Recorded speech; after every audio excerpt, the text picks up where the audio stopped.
initially started off with his ABA. Soon we realized that Yes, he was regressing. He was disengaged with what he was doing, and it made me really sad. Really stressed me out and broke us. Like this is a child that's getting ready to go to school, and we are not even building his skills. We are just focusing on issues that became a nightmare for us. So it was one of the most difficult phases in our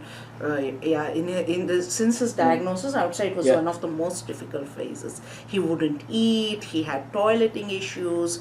We had, although he was toilet trained at 2.5, and suddenly at 5 he's just refusing to go to the toilet. He was anxious about it. He didn't want to go into therapy sessions, or even if he did, there was so many behaviors which we have never seen before. So it became a very anxious time for us before we got here.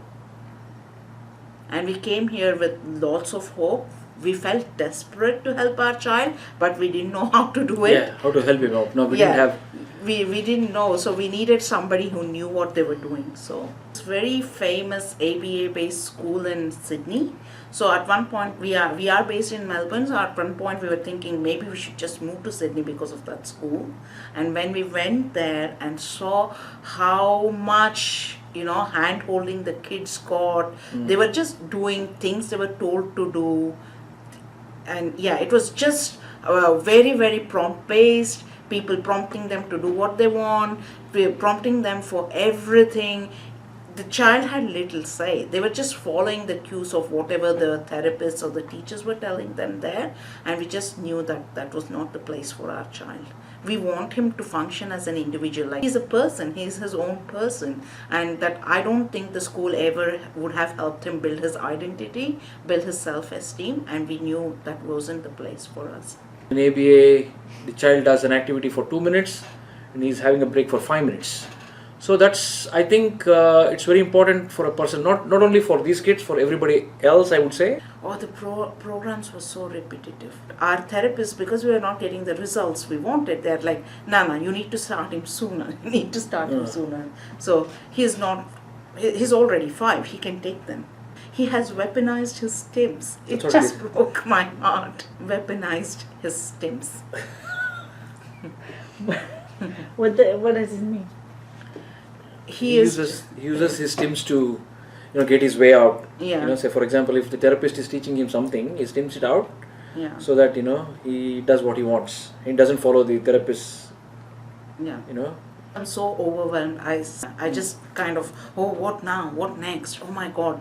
Apparently he's not having any success in that, and it has worked for so many people, not working for us.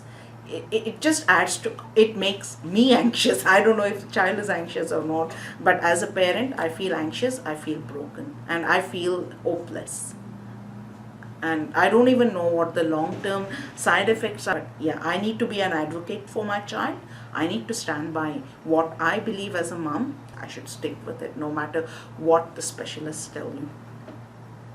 It was usually mainly around the same kind of program, same way, same approach, and I could see my child becoming disengaged. But there was never enough variety to kind of make him want to do it more and more. He became, in fact, the longer he did it, I just felt the more he's like disinterested, disengaged. He's looking at the lights and blinking at the sun. So anything other than paying attention to the therapist, he would do everything else. ABA. When we spoke to you, we're like, that's right. They're not psychologists. They're just therapists. How are they diagnosing all this? You see, parents are not questioning. What is a therapy session? Do you know what is a therapy session? Where they just hear you out and probably give you strategies.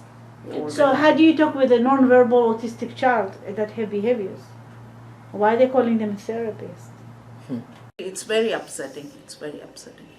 And especially because these kids are the most vulnerable. You're like, how do you have the best of intentions. You want the very best for your child. At the end of the day, it's not about which grade they are in, how ahead they are. It's about their self-esteem. It's about their happiness. It's about them doing something constructive. It wasn't going there. That's what broke my heart. Isn't it? Yep.